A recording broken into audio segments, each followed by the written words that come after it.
to Pokemon Go Ahead, it's your boy Cheeklate. Today we're ranking every in-game Pokemon Go event in the month of May from worst to best. There were 10 in-game events and we're going to rank them based on bonuses, features, glitches, upgrades, etc. And note to self that these are my opinions, so if you have your opinion which event was the best or the worst, feel free to let us know in the comments below. And also be sure to subscribe. We're so close to 2,000 subscribers.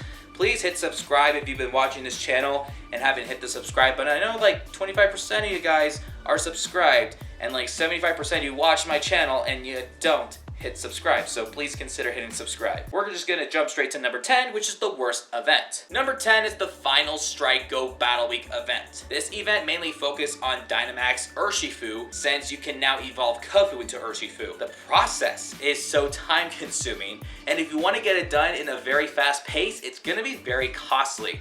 It's gonna cost a lot of raid passes, it's gonna cost a lot of particles, and it's mainly gonna cost a lot of remotes and particles if you're trying to remote for Gigantamax or Dynamax battles. And they have to be water or dark type depending on the form of Urshifu. I didn't get a chance to finish them because there was a lot of other stuff going on, but like we had the Gigantamax Machamp. I wanted to save particles for that. I think the timing was kind of inconvenient, but let's just say that Dynamax, Kofu, and Urshifu were not the big focus. Everything else about the event was just kind of bland. Yes, we did have some shiny boosted Pokemon from many recent events, and they were mainly from the wild, research task, and all that stuff. But the majority of the shiny boosted Pokemon were in raids, and I'm just like, why? Bonuses are raid focused, so it kind of felt like you were forcing yourself to do raids, and then you had to do some max battles before Gigantamax Machamp where you wanted to save sources for that. I don't know, it was just a messy way to make a finale for the Might and Mastery season, in my opinion. Number 9 is Dynamax Suicune Max Battle Weekend. Now, during that weekend, there was a lot going on. We had a Crown Clash event, we had a Community Day, so you pretty much had to choose which one you were going to grind for the most. I felt like I grinded the Dynamax Suicune event the least ever since they made the upgrade announcement about, oh yes, you can now remote Dynamax and Gigantamax battles, which is a huge plus. But for Dynamax Suicune to be the last non-remotable Dynamax Pokemon was kind of like, well, I don't know.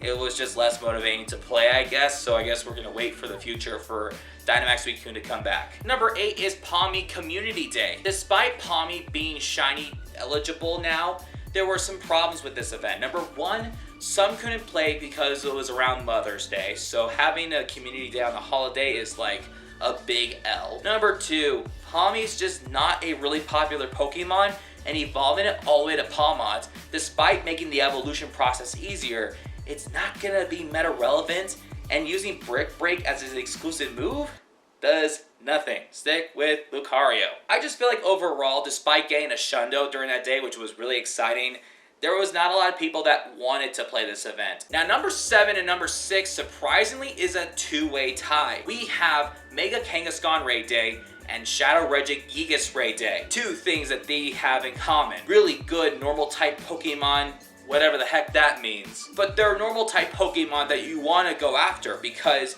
Kangaskhan is an Australia regional exclusive, and it's not every day we get Kangaskhan Mega Energy, but it wasn't new, so it's like, it's back for a couple years. Why?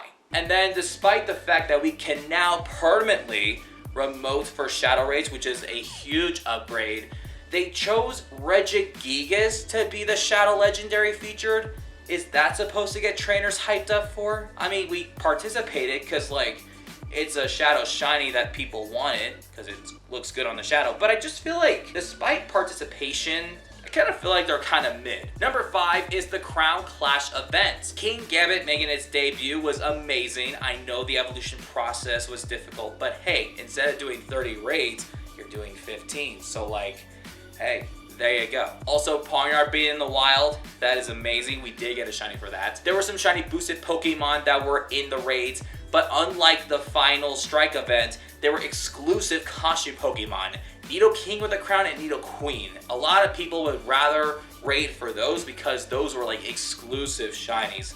And then you also had some good shiny boosted Pokemon like Leo and Combi because of like the genders. Bonuses were pretty good. I like how long this event was. Overall, it was pretty solid. Coming at number 4 is the Growing Up event. My feelings about this event was the same as the Crown Clash event, but there were some things that made this event a lot better. Having Mime Jr. exclusive in 5km eggs, and since it's a regional, it made it more fun to hatch eggs to get some Mime Jr., or if you're lucky, shiny. And this was the event that brought back Toxel from 10km eggs after disappearing after Wild Area back in November. So it was really good seeing Toxel in eggs, even though I didn't get a shiny, and I ended up doing a lucky trade to get a lucky shiny Toxel. Also, they had shiny Wimpod boosted in eggs and in the wild.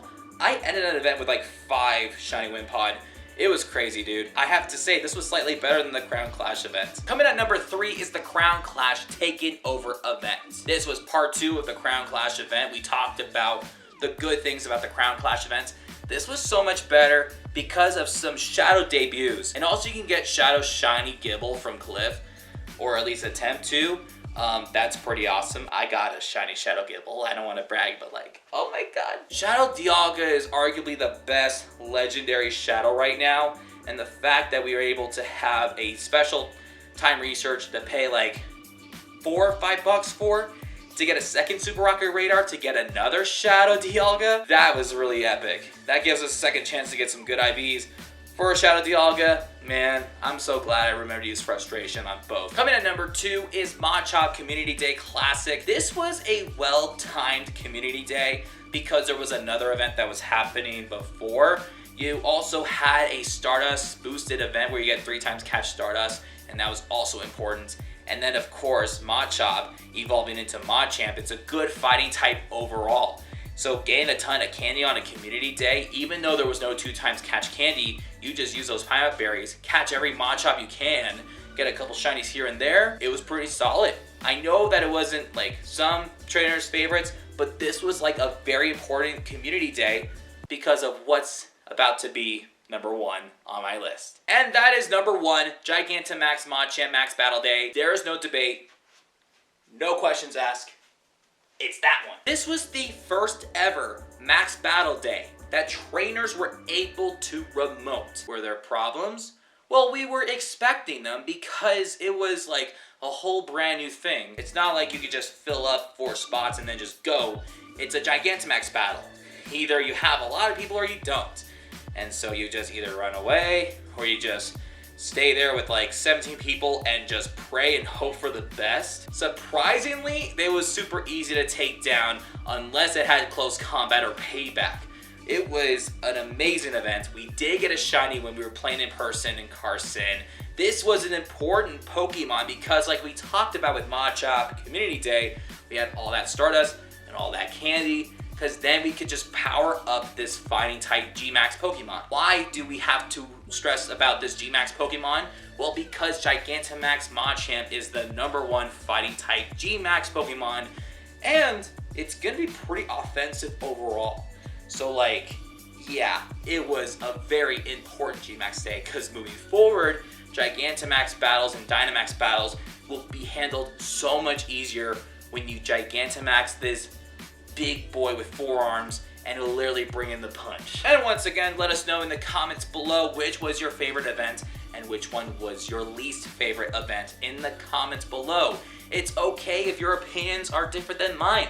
Just don't be disrespectful about it. Like, why was Dynamax Suicune ranked so low? And like, oh, I had issues. I didn't get a Gigantamax Machamp. Why are you ranking it so high? Be respectful, okay? Anyway, we're gonna have some fun during Go Fest. We will see you guys next time. Peace out.